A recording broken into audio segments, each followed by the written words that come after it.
Nicole Shanahan is here. She is vice president running mate with RFK Jr., who I enjoy personally quite a bit. Been to a few of his events, did his comedy event, but maybe before he announced you. Okay. Perhaps. Yeah, I was announced end of March. Yeah, would have been probably just after we did the LA comedy show and also his birthday party, I think, out here as well. So for you, and there may be some breaking news here. I merely shared information yesterday on Tom Bilyeu's podcast that I thought was important to share for context so people can understand what our campaign's been up against. What was the information?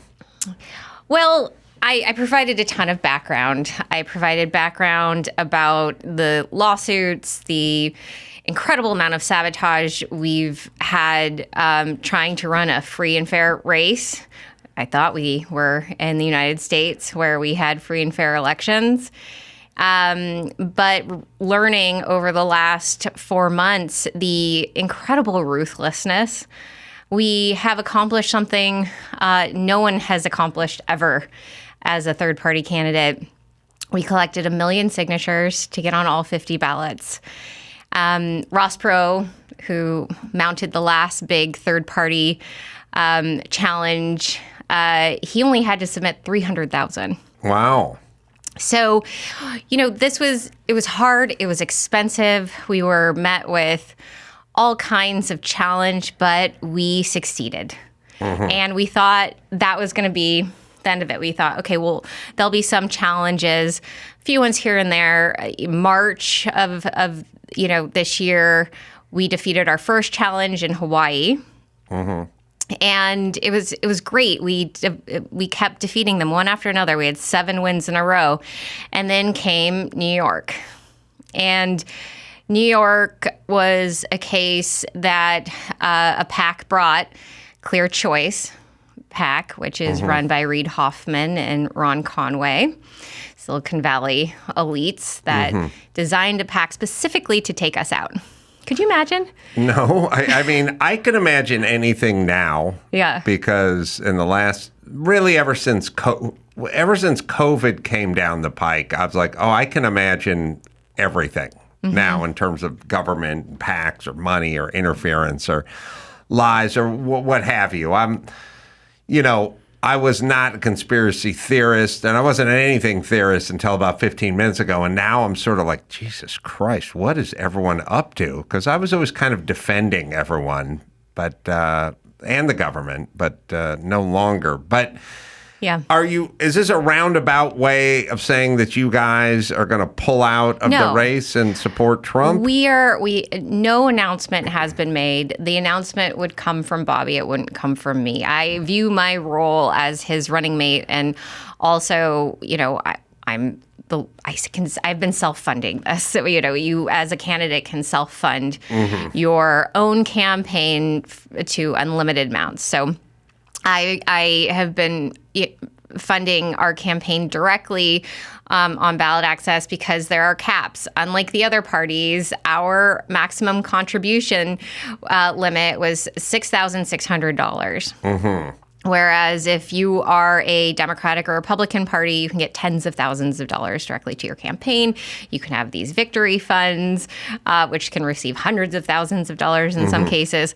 So you have to keep in mind, there's literally, this was not supposed to happen. We were not even supposed to make it this far. Bobby was not supposed to make it this far. There were all of these miraculous things that happened that allowed us to even get to this point in the election where we are on all 50 ballots. Well, all right, just pardon me, because I've been in the studio the entire day, but I heard that there was some scuttlebutt that you had said that you guys were going to drop out and put your support behind Trump. If you listen, it's been clipped and shared, and the part that was clipped was effectively me saying, look, I have had a chance now to be up close and personal with Kamala Harris and the people around her. And I have seen, I was a member of that party.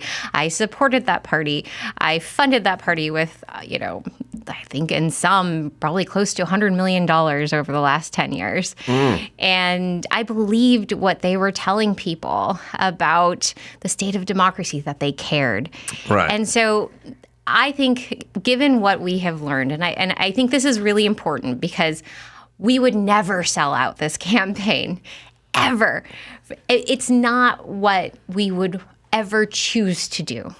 Yeah. Nor are we defeated in this moment. But I have to say something. We are up against something that is unprecedented.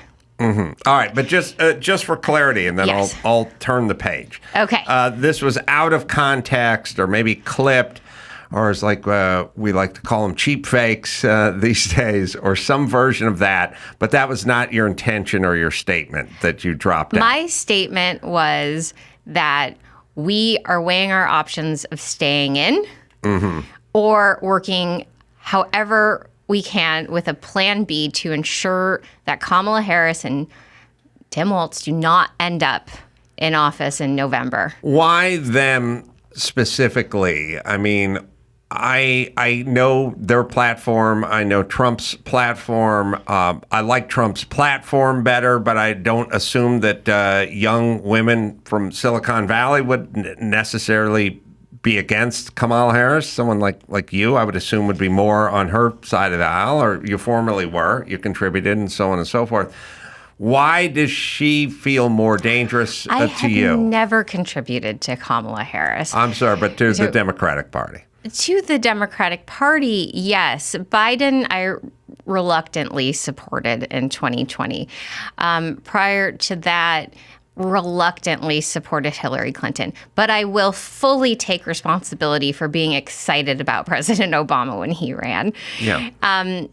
Women, I can't speak for all women like me of Silicon Valley, but I will say that there are smart, intelligent women in their 30s, I'm a millennial, who are looking at what is going on with the Democratic Party, and they're being told lies that if Trump gets reelected, they will lose agency over their reproductive freedom. Yes. But you also have to remember this. Most women who are my peers in Silicon Valley want children and can't have children. Right. So some of this is merely virtue signaling. Well, they're thinking of it, themselves when they were teenagers, perhaps. Right. But why is Kamala Harris sort of dangerous to you?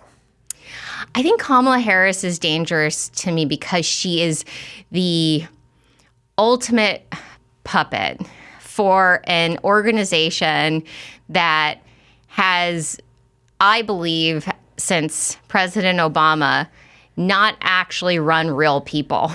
Mm-hmm. They have selected amongst a very small group of individuals that they can control and dictate policy over. Yes. I don't think Kamala Harris is somebody who will sit here and tell you how she feels. I think that human capacity of hers has long gone. Yes. I think that what she now represents is corporatism.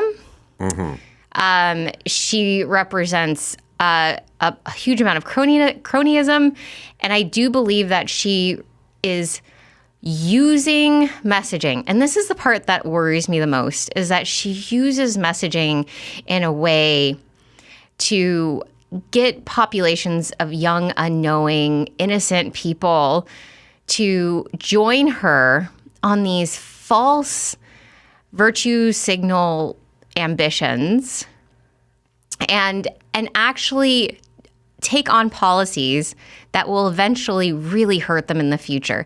My mother is from communist China. Mm-hmm. I grew up hearing about what the famine was like in communist China. Right. Well, she's going to do price controls at supermarkets, so we don't have to worry about that. But that is exactly how you get to a famine. I mean, this is... I know. This is the basics. This is communism 101. Well, I know what I can't figure out is why don't they know what's going to happen? Like, so when Gavin Newsom goes, every fast food worker is going to get $20 an hour in California so we can give these people a living wage. Yeah. And it's like, check back in 6 months. Burger King's let go 2,000 employees, and Domino's or Pizza Hut's fired all their delivery drivers, and then most franchisees are moving out. They've cut back the hours and they've automated. So, like, why don't you know what's going to happen when you implement your utopian ideas? Adam, they also want to cut 40% of water to Californian farmers and have that land go fallow. This is not good policy. I get it, but are they evil or are they dumb? Or is there so I think what you're saying is first off, who's running the country? Is it Joe Biden? I don't know if he knows what day it is, right? No, I mean, look what they did to him last night. Right. And then there's okay. Yep. If you were a cabal of sort of permanent Washington, you're not up for election. You don't come, you don't get termed out. You're just there. Yep. And you're this cabal. And someone like Trump comes down the pike or Bobby, and you go, oh, no, we need someone we can control. We need an empty vessel to come down who either is an empty vessel or understands how this works. Right. And then they come in. And so we all sit around and we think, oh, that person's the head coach, so he's making all the calls for the team. But no, the GM up in the skybox has an empty vessel, and he's calling all the plays. We just think it's the coach doing it. So Biden is an empty vessel. And Kamala Harris is an empty vessel. Correct. And so you go, is Kamala Harris scary? Is Joe Biden scary? And the answer is they themselves are not scary, but they're being used as a conduit through people who are scary. Is that kind of the synopsis here? I think that it has come to head that this group of people has hedged their bets to protect their own interests so successfully that there's nobody left to mount any critical thinking within that group. And I looked for the critical thinkers. I didn't just leave. I had invested so much into this party over my lifetime. I didn't just throw my hands up and say, I'm just going to go independent. Right. No, I tried. I tried for years to try to figure out how things were actually being run, why there wasn't anyone talking about childhood chronic disease, why when I wanted to talk about regenerative agriculture, the only time I could get time with Chuck Schumer was, right before he needed $5 million from me to, mount a Senate campaign in that Georgia runoff. And so, you ask yourself in this situation, you ask yourself first, is it just because what I'm saying is not important and they're so busy doing other important things? Right. So I asked myself that. And then I started looking and I'm like, they're not doing the other important things. I cannot find any evidence that they're, working on nuclear de-escalation. They're just sending more money to Ukraine, and they seem to be spending a huge amount of time with these BlackRock people who are now setting up offices in Ukraine. Well, so what are they doing? Well, they're gearing up for more fundraising, and they're gearing up to take down Donald Trump.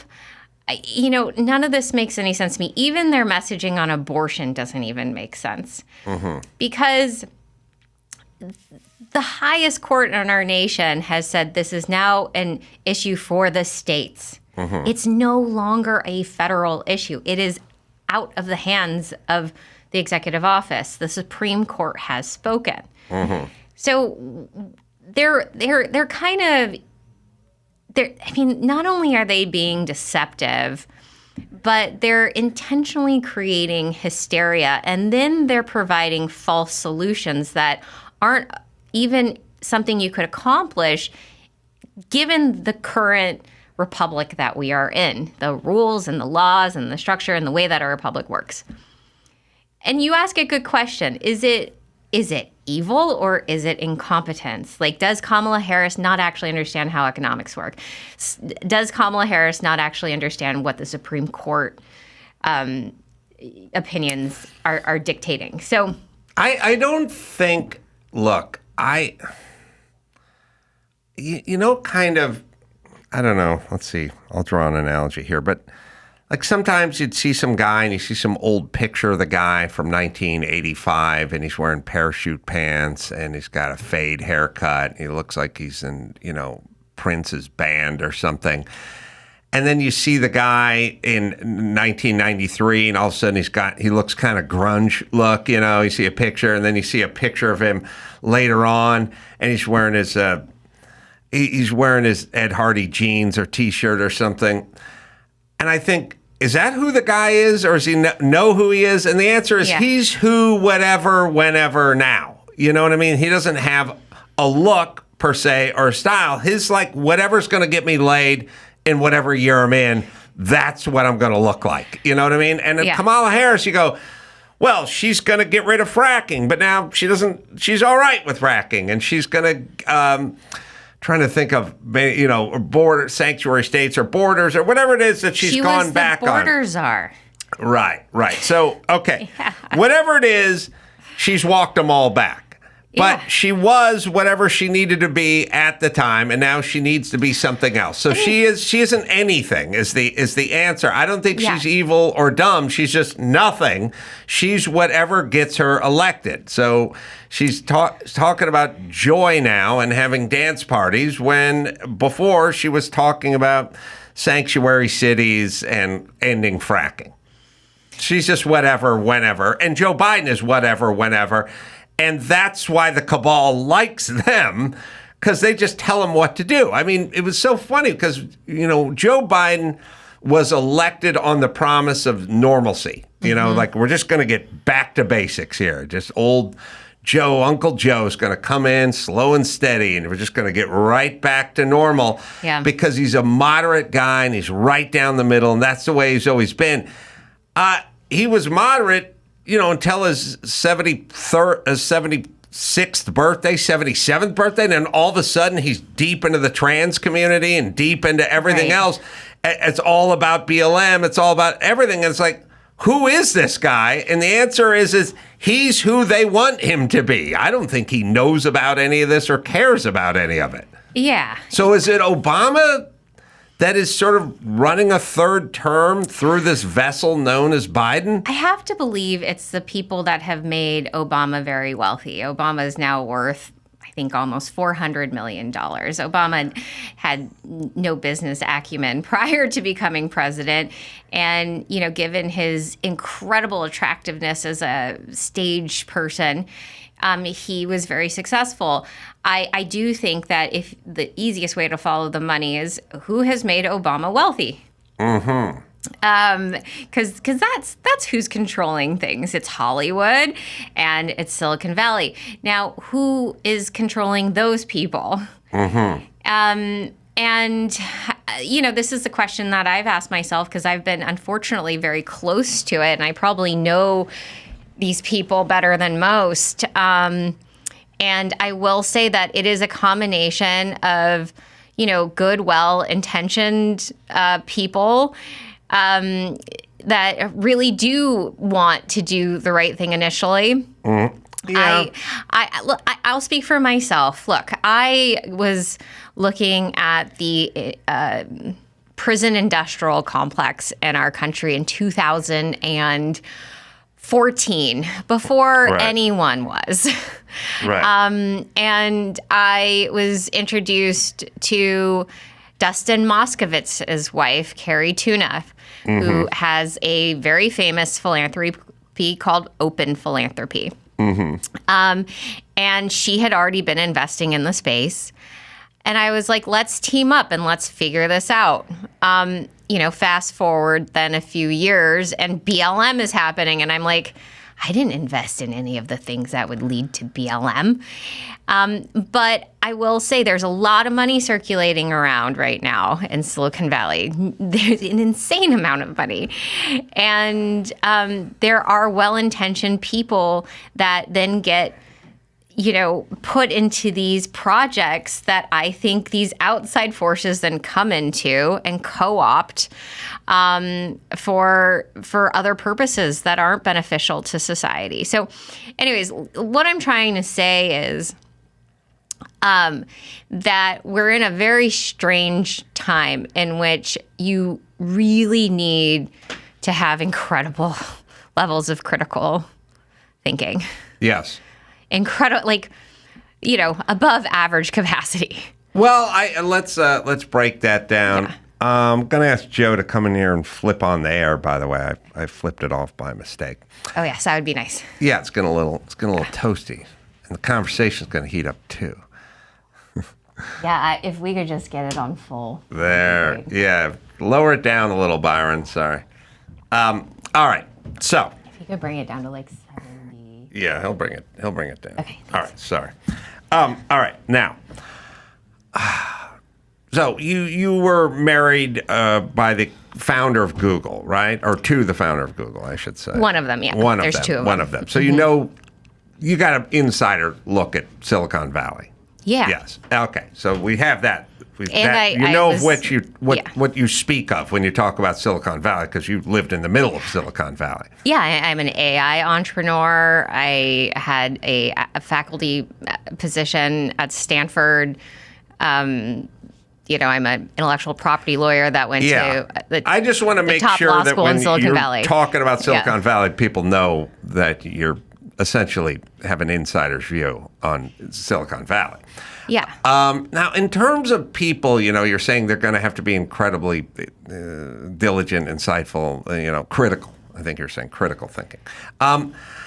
I don't think it's incredibly critical. We need to think. I think we need to do some cursory basic stuff. Like we could have done it with COVID. There was a lot of stuff being thrown out. I'm not a scientist. I'm not an educated person.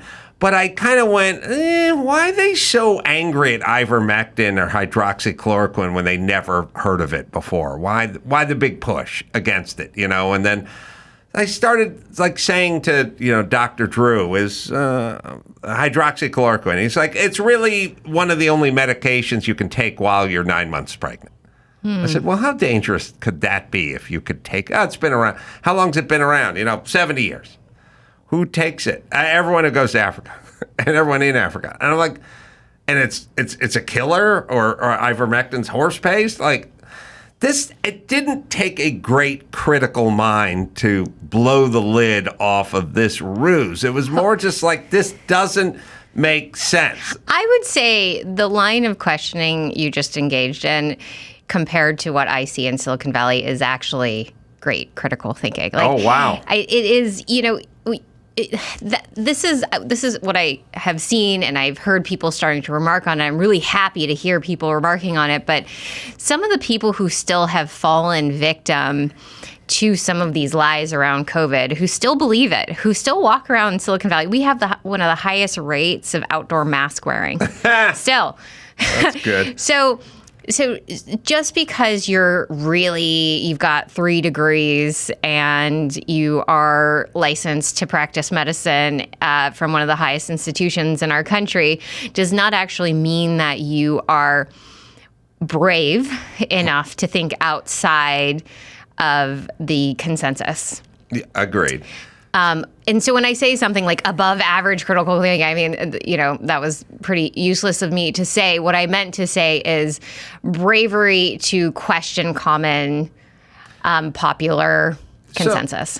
So, what Kamala Harris does and how she speaks and the words she chooses seem very apparently easy to decipher and to sort of immediately rule out her being bright and authentic, right? So it all sounds so, but I mean, it was weird because I guess we just went through it with Joe Biden. So, for 3 years I've been going, what's wrong with this guy? Something's wrong with him. He's off. He's cognitively off. What are you talking about? And everyone's like, what are you talking about? He's got a stutter from childhood. And I'd go, I'm not talking about stuttering. I'm talking about he's screwing up everyone's name. He's having a cognitive issue. And everyone's looking at me going, I don't know what you're talking about.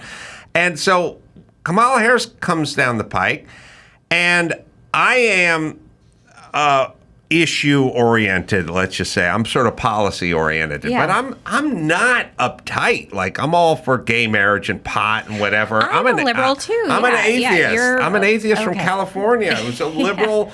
I'm a liberal dude from California. You know, I'm not religious.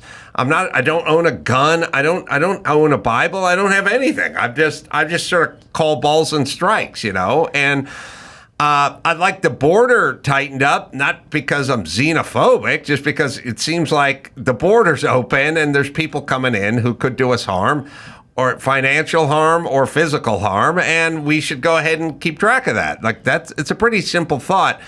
I didn't have anything fundamentally against Obama at all. I liked Clinton. I didn't have anything against Clinton, against Bill Clinton. And then Obama came in. I was like, good, black president, good for us, you know. And very charismatic. Very charismatic. And then he started giving these speeches. And in the speeches, and I'll ask Joe to find it. There's two. There's one where he was like, he's in front of a crowd and he was saying, you know, you may be popular and you may have a lot of money, but you didn't do that yourself. You know, you had school teachers and everyone's like cheering, and it's like, and then it goes, and you had to drive on a road. Who built that road? And then he said, you didn't build that business yourself. Someone else did, or something. And the crowd like started cheering. And I was like, okay, this is weird and dangerous, this kind of talk about rabble rousing a crowd of dumb poor people into cheering because I've convinced the person that ran the business and started the business didn't do it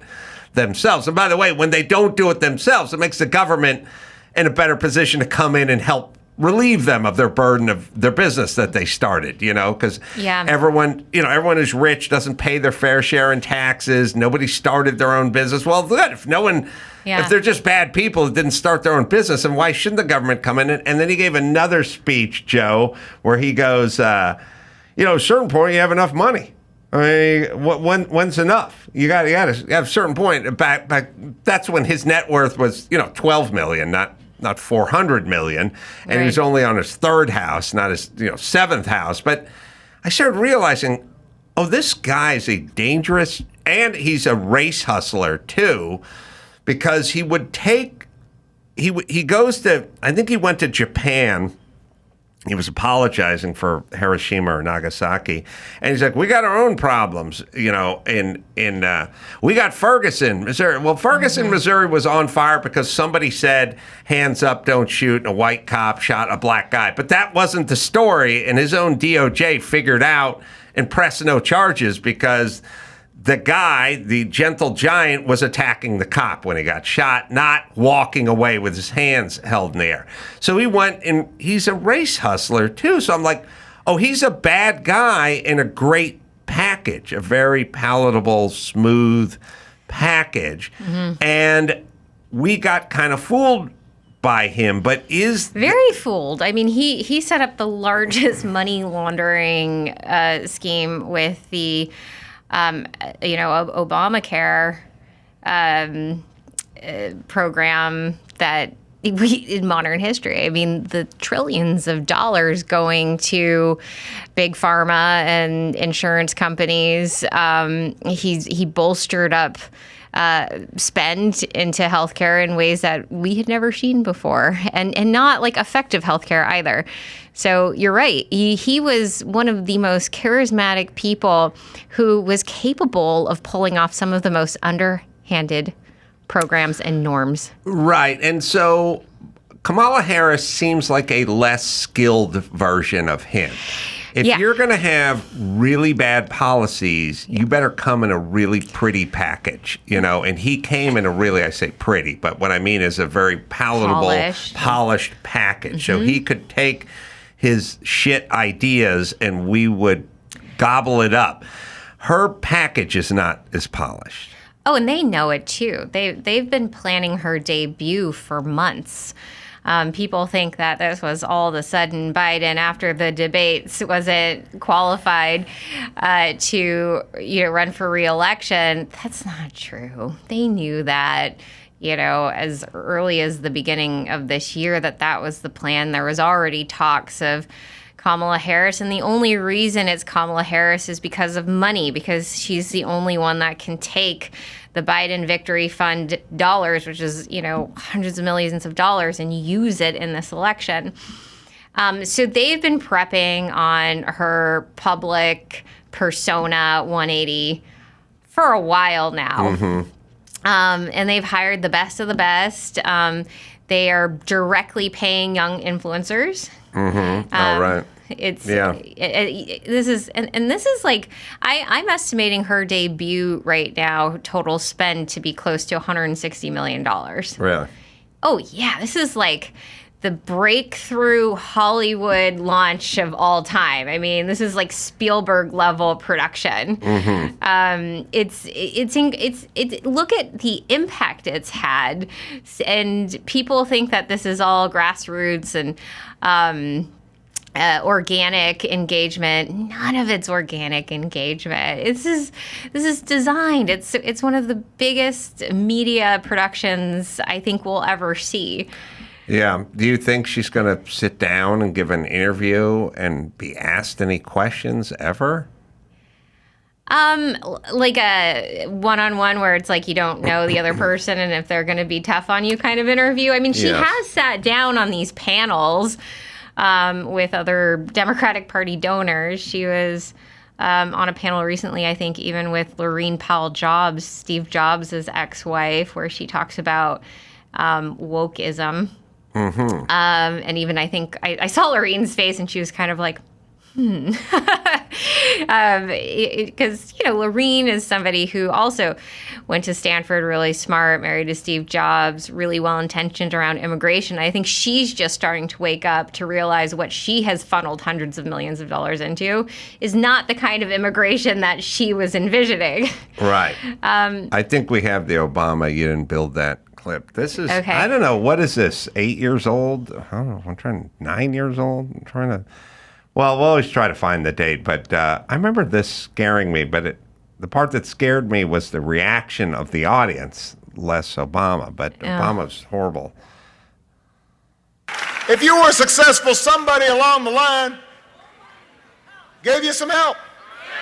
There was a great teacher somewhere in your life. That's somebody helped to create this unbelievable American system that we have that allowed you to thrive. Somebody invested in roads and bridges. If you got a business, that you didn't build that. Somebody else made that happen. Yeah, it's really, listen to the end of it. If you have a business, you didn't do that. Then a pause, and he goes, somebody else made that happen. First off, fuck right off. Jesus Christ, fuck off. Shut the fuck up. That is so fucking insulting to everyone who started a business. Yeah, I get it. There's a road. It's easy for somebody to say who's never started a business. I know. He's talking to dumb people about business. It's that end part. Okay, let's hear it one more time. Yeah. If you got a business, that you didn't build that. No. Somebody else made that happen. Yeah. Mm-hmm. If you got a business, you didn't build it. Somebody else made that happen. Because you had a good teacher in the 4th grade, or we paved a road.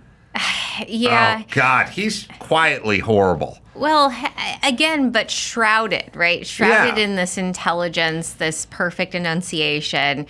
He was a perfect leader, frontman for this group.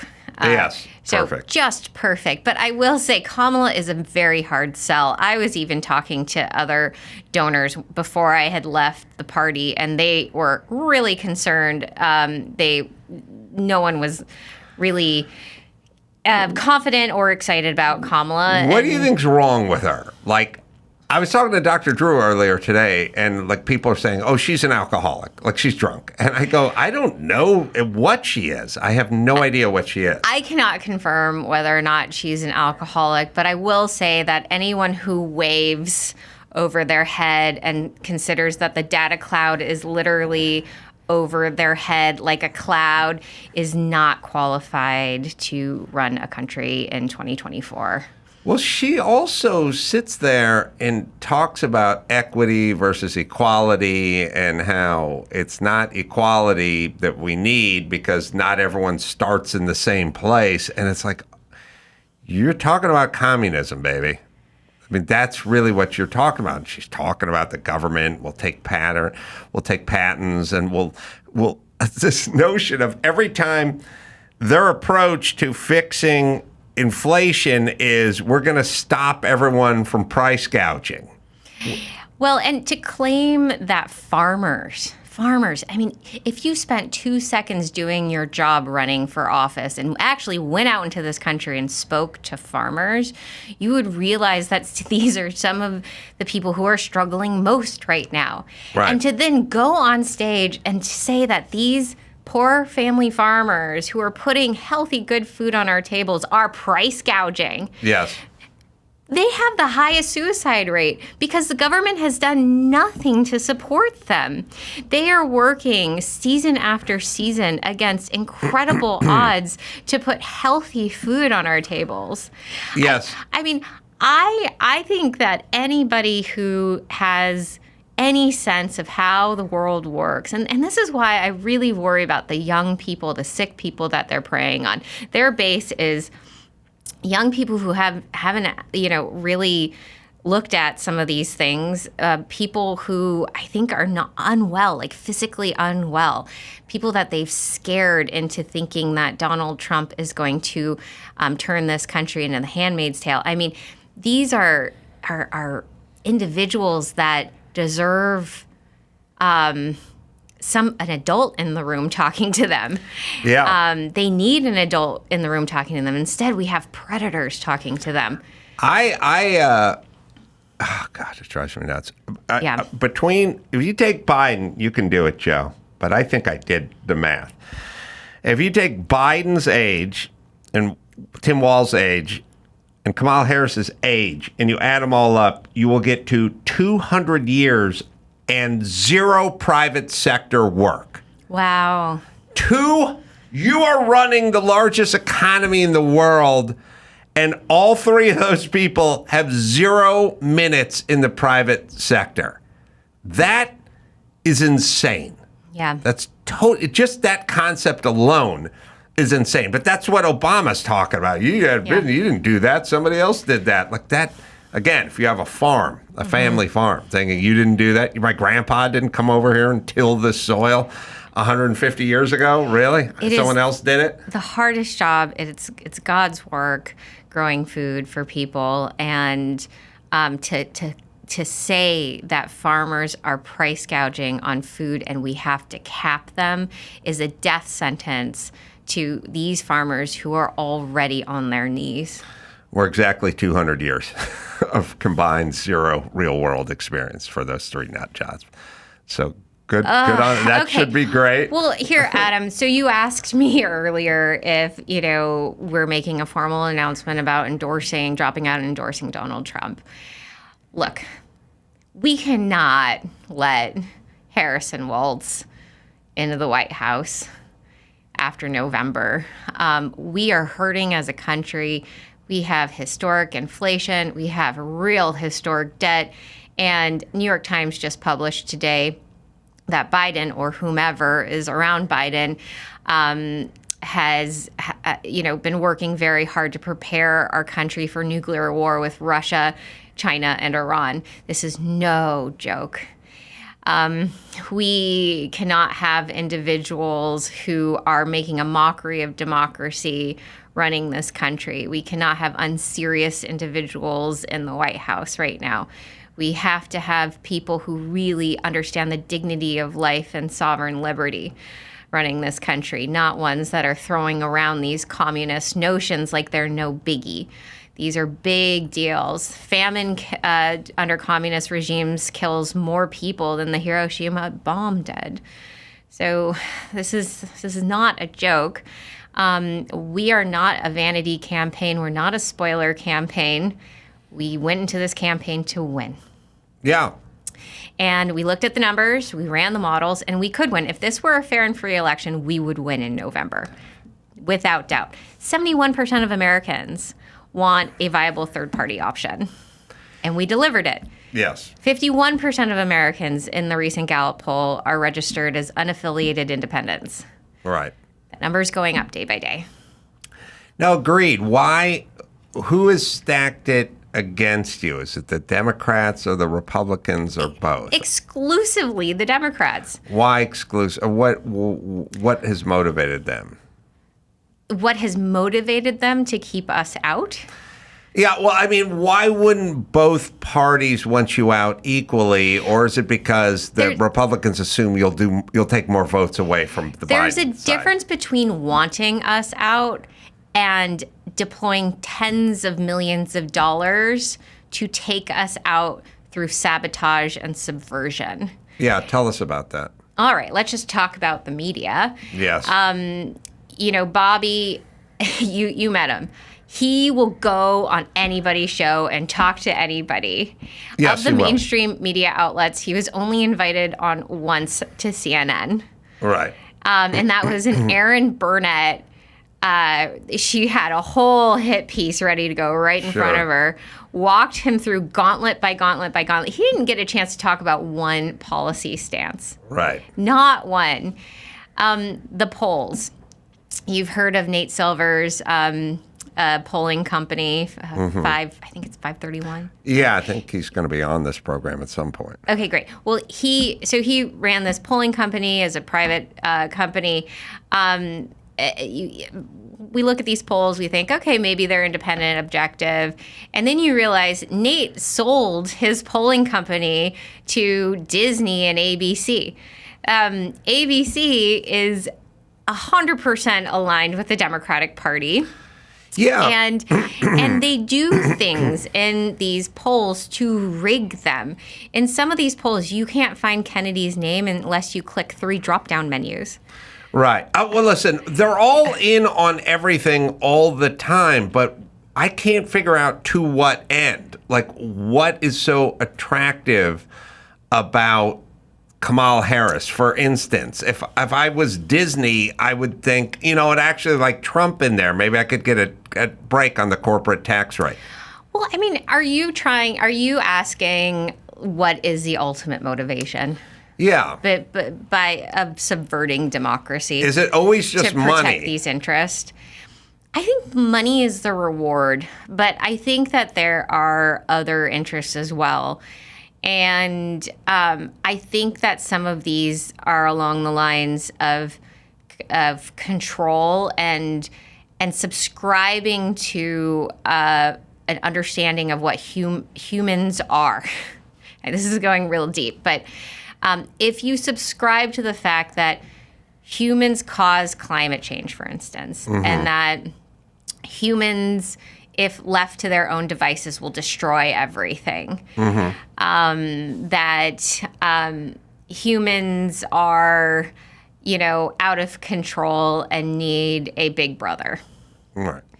And I will tell you, many of these people believe that. They subscribe to that. They think humans are dirty and cause global warming and climate change and will lead to the ultimate destruction of the planet, and that there are better alternatives to natural life than letting it just go unbounded and let it thrive in abundance and self-governance. Is there a thing that is related to being an atheist and having barrels of money, in which case, all right, let me see if this works for you, but you can tell me what you think. But you'll be able to tell us with your Silicon Valley experience. Most people, and where I come from especially, they can't really think past, I want to buy a Corvette one day. That's where the dream was. For me, it'd be like, I want to drive a truck with 2 seats instead of a bench seat in it or something, or air conditioning. When you're poor, I don't want to say like struggling, but you're thinking about maybe I could go have a steak dinner one of these days if I can sock away some money, or I could buy a new truck. And you start your dream is I want to get a dirt bike and go to the desert a couple times a year, and that would be cool. And so that's where you're at. And then at some point, you make some money and you have some houses and you have a nice car and stuff like that. And you kind of get bored. Like you just think, like, oh, I'm doing good, but I should be doing better or something. But then it sort of lives in a financial realm, where I go like, all right, well, I made $300,000 last year. Maybe I could make $375,000 this year or something. If I did, we could do that swimming pool we've been talking about in the backyard. But at a certain point, when you have so much money that you're kind of floating a little in life, like it's just really nothing's a thing. Like I could say, give me the Elephant Man's bones and Dorothy's ruby shoes and Tom Cruise's left nut, and someone would go, here it is, and I'd go, all right, I'm bored. What else? What else are we gonna do? And I've experienced this a little. I was very poor for long periods of time, and then I made a lot of money, and so I would collect. I'd buy a car, but then as soon as I was done looking at it, I'd be, well, what's the next car? Like, what's the next thing? So. When you're and religion in the past, I think used to keep a lot of these guys in check. They would go to church. Henry Ford would go to church with the same people who worked in his factory, every Sunday or something like that. So now you have cajillionaire, billionaire money, no object, done it all, seen it all, been all that, and I'm an atheist. Well, what's next? And what's next isn't more money, because there's more than you could spend in 1,000 lifetimes already. What is next? What is next is you think there's no God, but go find a mirror. Maybe you're God. Oh, yeah. I mean, demigoddery amongst the ultra elite is very well known and established. Maybe you should tell the unwashed masses how to live and what we should do and control. Now you're de facto playing God. It's actually, I mean, even worse than that. It's a complete faithlessness in the human race. Right. Whereas I'm just a garden variety atheist, but these people have no faith in humanity. No, they subscribe to the fact that humans are. Other humans are flawed. They are uninnovative. There's this sense that if left to their own devices, they will make these really silly decisions. Therefore, we need to help them, right? Make the right decision for themselves, which ultimately, really is in whatever their view of the collective ought to be and where that collective should be and the confines of that collective. And, I've been in these rooms. I've sat at these dinner tables. I've heard some of the comments, and they're really appalling. And this is not a war of, haves and have-nots. I've met also very nice, wealthy people who have empathy and who really do want to do the right thing. Those people exist too. But, I will say that with a certain amount of unlimited wealth, you lose connection to what it means to be human within a community of other humans. And I struggled with that. Look, like I met my ex-husband in 2014. His net worth was already ridiculous. It was like 20-something billion dollars. And by the end of COVID, it was like $140 billion. And so I saw my own life kind of shift and my paradigm shift. Look, I'm from Oakland, California. I used to listen to your show when I was a teenager on Loveline on Live 105.3. Live 105. I remember them well. Yeah, great station. And, I was on government assistance. I went to Oakland Public Schools.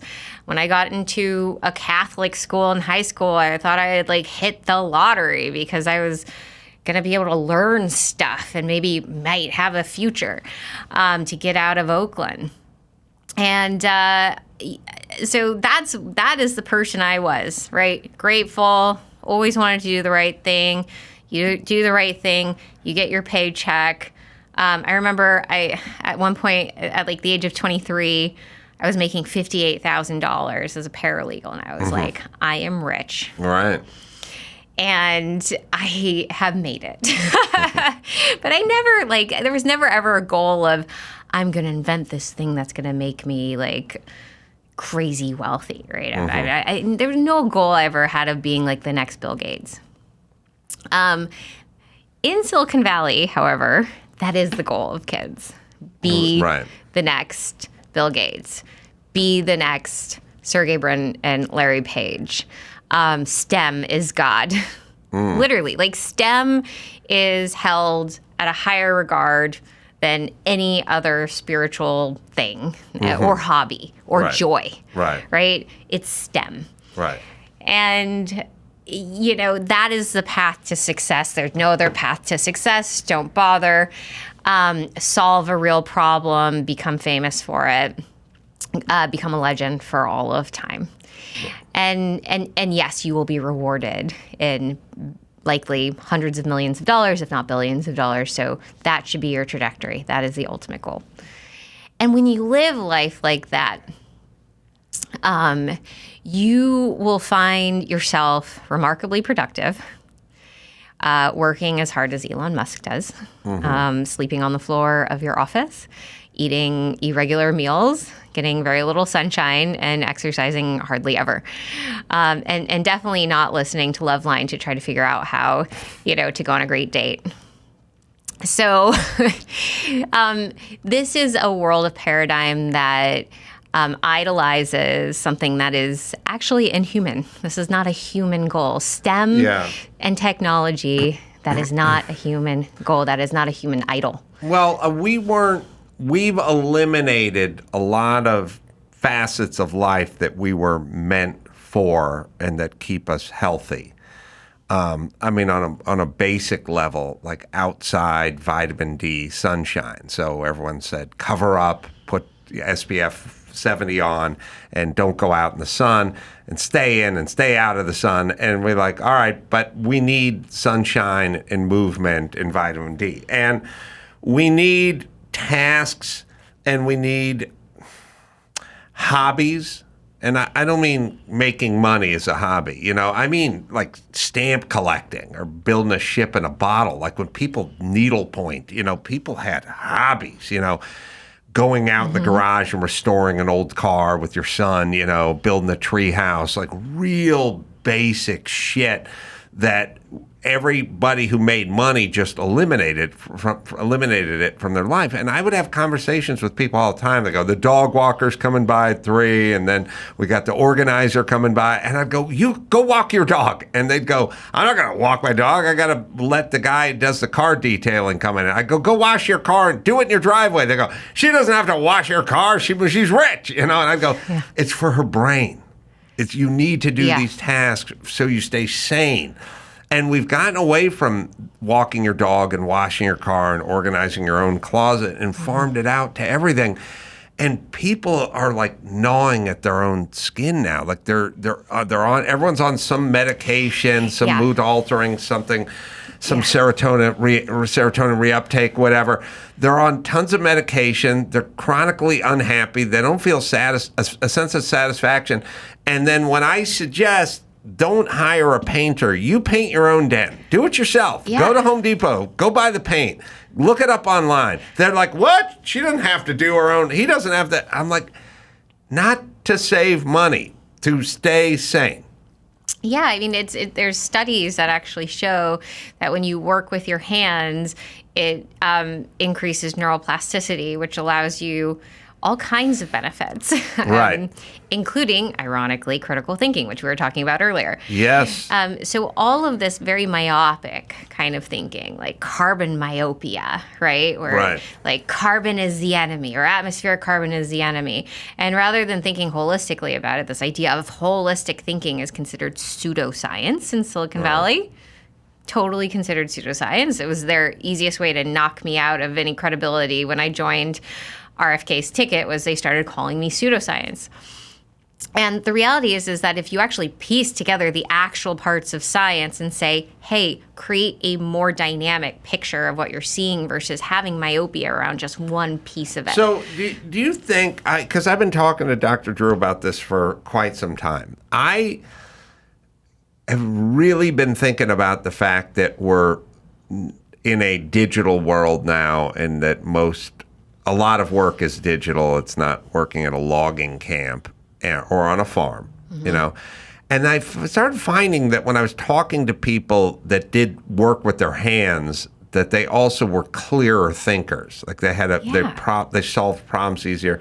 The people who worked turning wrenches or on a farm or framing houses would look at Kamala Harris and go, Jesus Christ, this dingbat doesn't even know what she's talking about. And then the other people, you're talking about the neuroplasticity, the other people just sort of sit in air conditioning with their thoughts all day and never physically move or assemble anything or put anything together at work.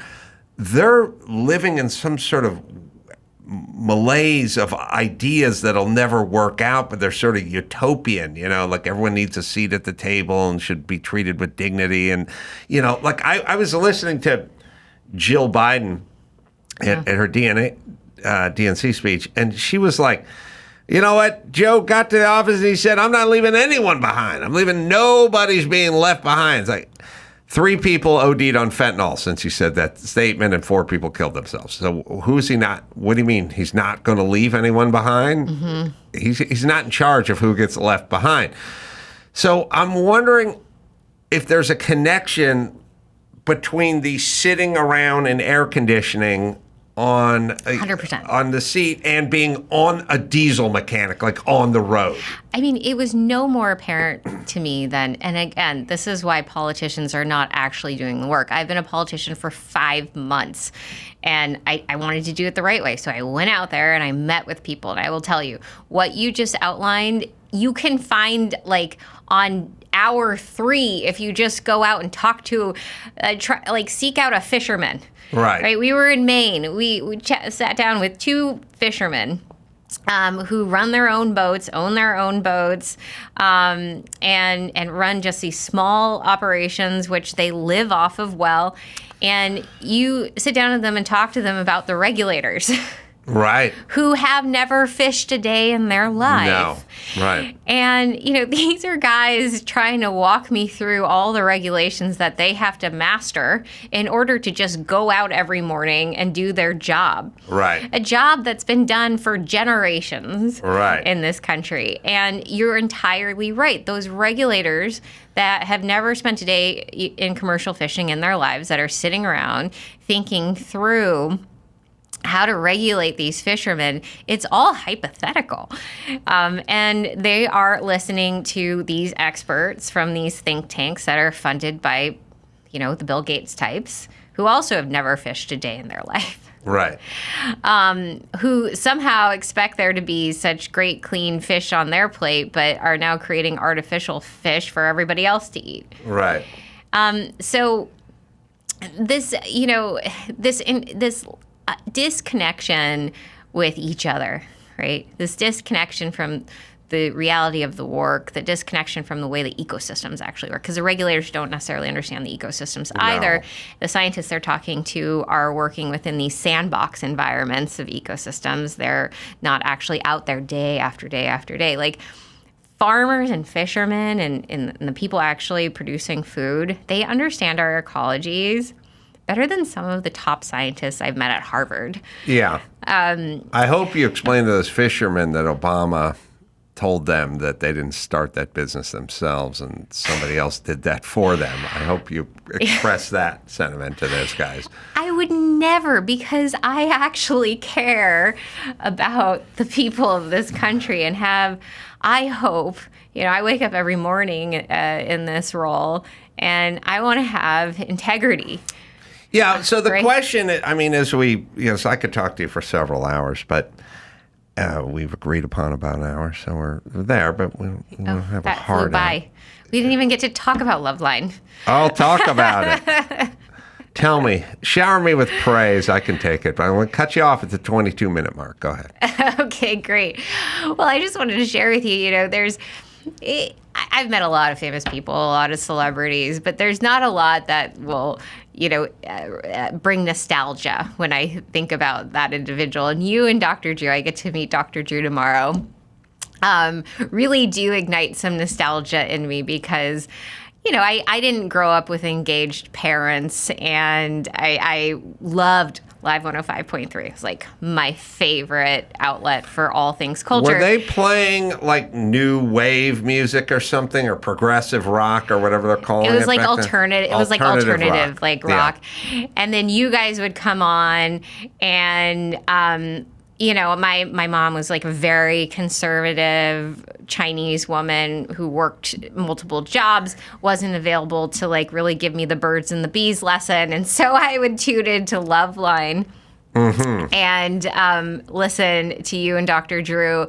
And I have to say, there's really nothing like that around for young people today, I've realized. Yeah. Listen, to me, there's a connection that's made because there is no visual, and it's more powerful. And people think, well, wouldn't it be better to watch the person on TV versus just hear their voice coming out of a box or headphones or something? But it's much deeper and more personal and intimate when it's just coming from the radio, or you're in a more vulnerable position because some people are under the covers trying to hide it from their parents, staying up. I'd always hear those stories. Yeah. And for me, it was my dream job. It was what I wanted to do. I had jobs where everything involved lifting something or moving boxes or doing construction or something like that. But I thought, man, the idea of sitting around and putting my voice and ideas into people's heads, like the greatest, I don't know, for me, it was never about being on TV or being anywhere. It was always like, I'd have some truck driver just going, I was just driving through the night alone in my truck, put you on, it keeps me company, like you keep me company in my cab when I'm driving at night. And I'm like, that is the greatest thing anyone's ever said. I am such a sucker for people telling me whatever they were doing when I get up in the morning and I put your podcast on, I walk my dogs, and I go, oh, good. Well, it was like the uncle, like you and Dr. Drew were like these uncles. You were like, kind of the like loudmouth uncle, and Dr. Drew was like the buttoned up uncle, but like both had important things to tell me about the world of adulthood. And it really was wonderful. And I think for kids who are alienated or isolated, I was pretty isolated from time to time. It was just fantastic to have that outlet. And so, I can name on like two hands, like how many things were really like influential in my teenage years. And I have to say, like, Loveline was one of them. So just wanted to say thank you for that. And I hope kids have that. I think the internet's such a loud place, and you guys weren't selling anything. Like, you guys weren't paid influencers, right? No. I mean, I got paid to do the job, but I was never told what to say. Right. Other than I was told to stop talking so much. But Fair. I was like, it's a talk show. I got to talk. And they were like, stop talking so much, because Drew and I started enjoying talking to each other so much that in talk radio, they want you to roll like 20 calls an hour, 25 calls an hour, and we do 2 calls in an hour because we're so busy pontificating about everything. But that was the best part. And that was my instinct. My instinct was, I got something to say, and Drew's got something to say. So there's depth. And that's what kids are craving, and as teenagers, they don't want to just be told what to do. They want to be told why. Like, why does it matter that I pull the chair out and help a girl sit down, or grab the door, or not just try to go in for a kiss inappropriately? Like, why?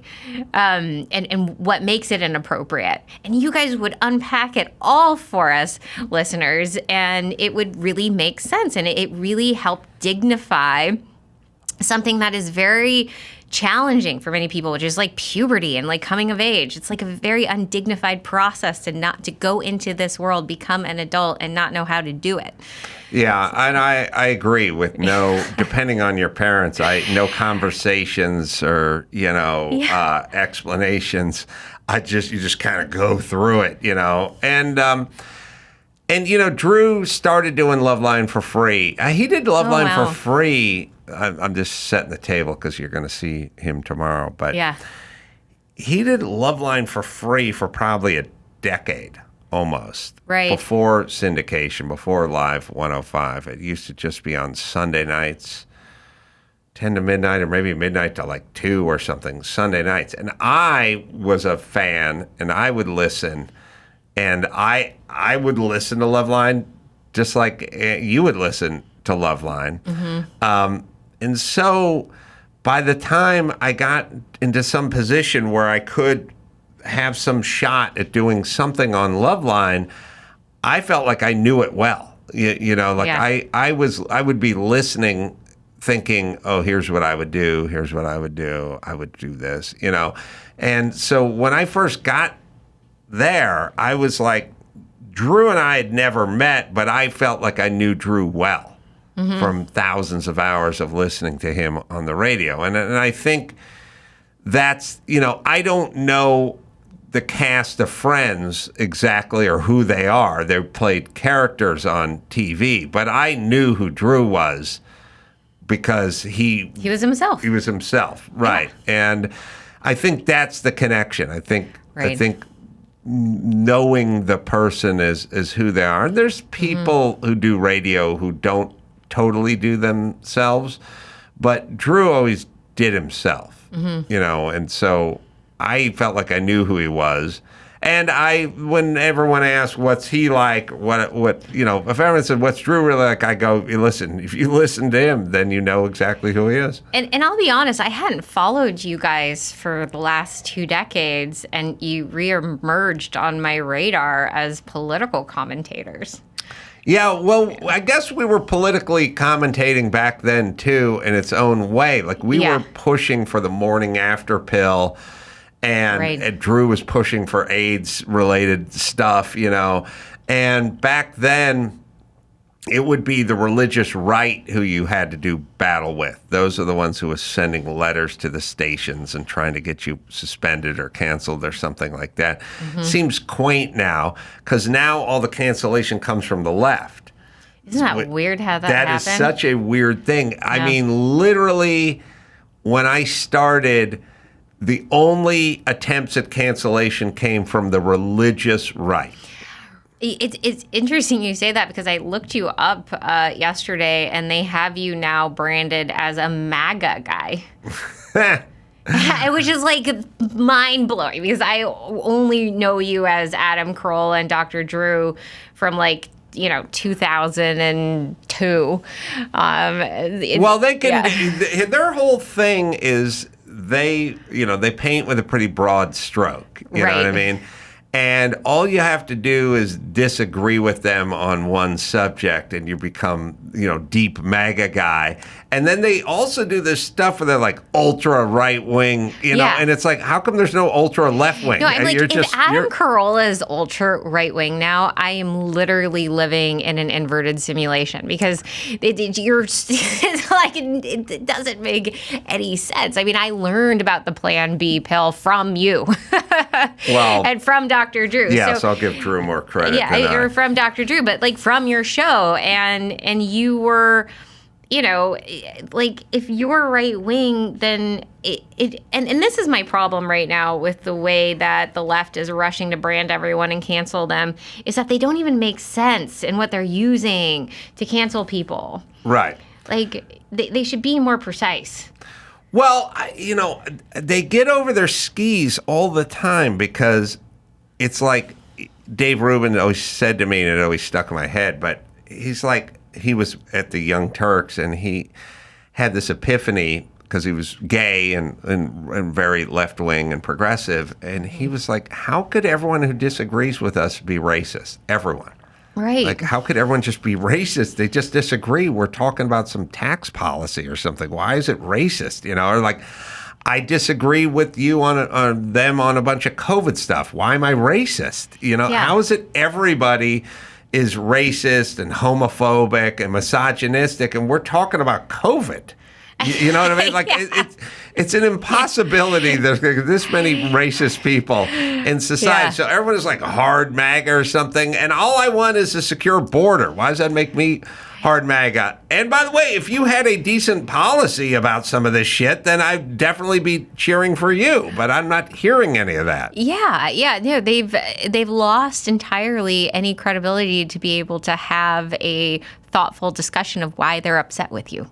Yes, they're just racist. And also, in a complete like, if you're going to call me racist, you might as well call me an arsonist as well, because they make as much sense. Neither event has happened. Yeah, or a clarinet, like I'm a musician. I'm definitely not a musician, or a viola player. Yeah, I'm not a viola player. It doesn't make it, although I prefer viola player to racist, by the way, if anyone's listening or working on my wiki page. Yeah. But yeah, I think they've used up their allotted amount of insults and calls of racism and homophobic. You think they've used it up?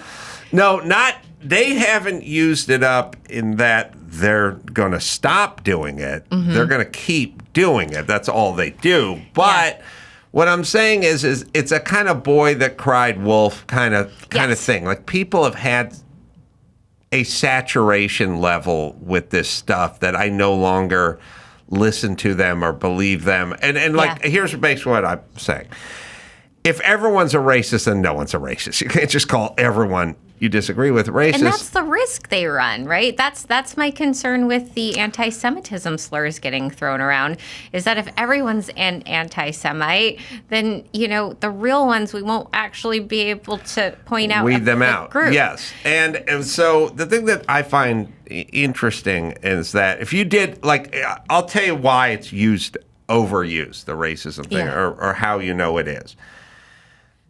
Think about your mindset and just go back 10 years, right? And let's just say you're, at the gym or somewhere, you're not watching a TV set or something, and then somebody says, "Did you hear about this whole Matthew McConaughey racism? That guy's in trouble. Oh, he slipped up bad." If 10 years ago, if you heard, or any celebrity in a racist allegation, or some wrestler, or anybody in the news, and they went, 10 years ago, the racist allegation, you'd go "Oh man, what'd he do? Yeah. What'd he do? Drop some N-bombs or something? They didn't know there was a hot mic, or what did he do?" And now it's what'd he do?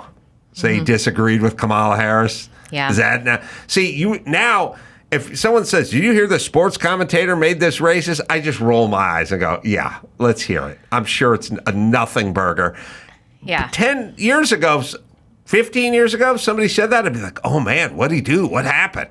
Yeah. I don't do it anymore. It's because they've called everyone racist so many times that I don't even react when I hear it called anymore. And that's scary to me, because then that gives them carte blanche to actually do and be the things that they, that allows these actual criminal behaviors to then ensue. Because if, like you said, if everybody is a racist, then if you're an actual racist, you just go hang out with all these other branded racists that aren't actually racist, and you do the racist things, right? You basically shelter amongst all of these other falsely alleged cases. Well, in conclusion, because you're going to talk to Dr. Drew about this tomorrow, too. Yeah. Where are we heading here? Are we going to have some great awakening where people figure out what the hell is going on? Which would have been nice after COVID, but no one seems to apologize or say I was wrong or I woke up about anything. Are we just going to hive ourselves off into different sections of the country and live amongst our own? Look, Adam, I'll tell you. The hesitation we have right now in joining forces with Trump is that he has not apologized or publicly come out and said Operation Warp Speed was my fault, it was a failure, and I let it happen. I'll never let it happen again. The vaccinations, right.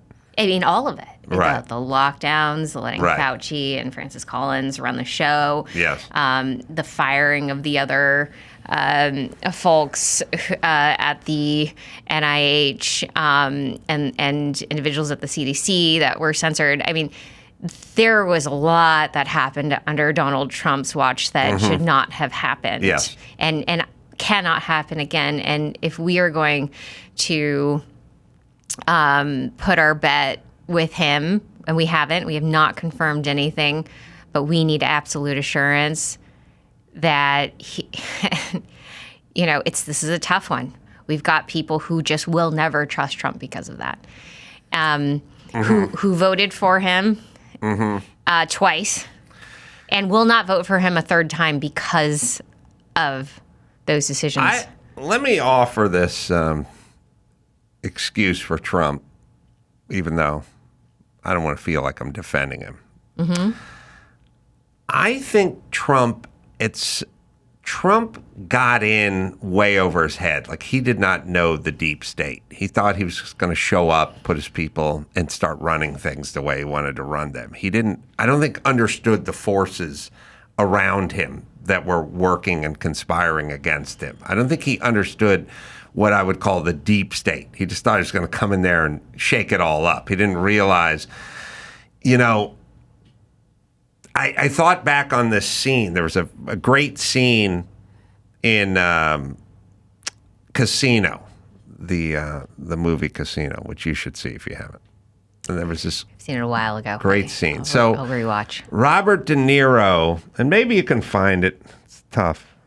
Robert De Niro in Casino is sitting in his office at the Harrah's or whatever the casino's running, and the city councilman guy comes in with the boots and the cowboy hat, and he says, I want you to rehire my son, my nephew. Like, he's a big fuck up. This kid's a fuck up, but you gotta rehire him. And De Niro's like, he's incompetent. I can't bring him back. Or he's rigging the slot machines, or he's just so bad at his job, but I can't do it. And the guy just kind of pauses and he goes, you guys just don't get how it works. You're guests here. You think you run stuff, but you're guests. We run it. And you don't get it. And he just walked out and then destroyed De Niro. But it's like, I think about that scene. Like, I think De Niro thinks he's running the place, but this guy's telling him, no, we run the place. You're just guests here.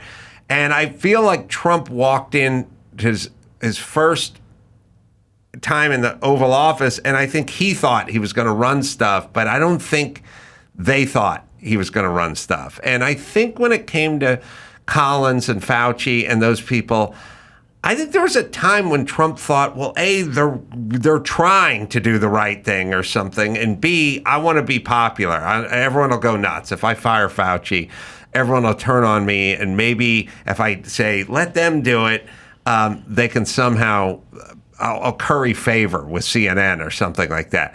I think he knows now that it's all deep state shit. He'll never be popular with CNN, and there are these actors, nefarious actors inside the casino, I think he's probably understands that now, and I don't think he understood it back then. That being said, I disagree with everything COVID that he did, and that Biden did, and that Gavin Newsom did. I'm vehemently against all of that all the time. Yeah. Look, I appreciate you sharing the opinion, and this is, again, something that we are really looking at, and for all the reasons we mentioned, we owe it to the American public to have this conversation.